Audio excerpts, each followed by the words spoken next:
मराठा आरक्षणाचा निर्णय घेण्यास मुख्यमंत्र्यांना मी अडथळा आणल्याचं जर त्यांनी स्पष्ट केलं तर मी राजकारणामधून संन्यास घेईन असं मोठं विधान उपमुख्यमंत्री देवेंद्र फडणवीसांनी केलंय।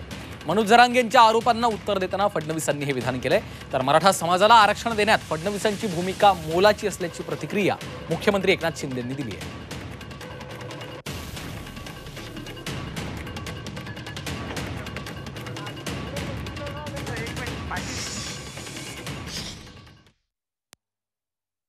मुख्यमंत्री एकनाथराव शिंदेजींनी जर असं म्हटलं की मराठा आरक्षणाकरता कुठलाही निर्णय घ्यायचा त्यांनी प्रयत्न केला आणि तो प्रयत्न मी थांबवला तर त्या क्षणी माझ्या पदाचाही राजीनामा देईल आणि राजकारणातून देखील निवृत्त होईल। याचं कारण एक लक्षात ठेवा, आजपर्यंत मराठा समाजाकरता जे काही निर्णय झाले ते एक तर मी केले नाहीतर शिंदे साहेबांनी केले आणि शिंदे साहेबांच्या पाठीशी भक्कमपणे मी उभा राहिलेलो आहे।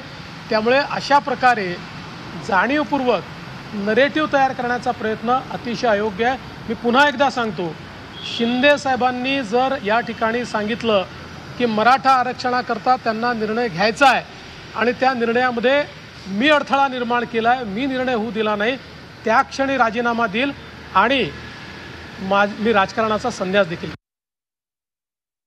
आरक्षण देण्याचा कायदा जो केला त्यामध्ये देवेंद्रजींची मोठी मोलाची भूमिका होती आणि आमच्या अजित पवार देखील यामध्ये सहभागी होते, अख्खं मंत्रिमंडळ आमचं सहभागी होतं आणि त्यामुळेच आपण जस्टिस शिंदे कमिटी गठीत केली। मराठवाड्यामध्ये मनोज जरांगे पाटील यांच्या मागणीनुसार आम्ही कुणबी प्रमाणपत्र ज्यांच्या नोंदी होत्या ते देऊ लागलो।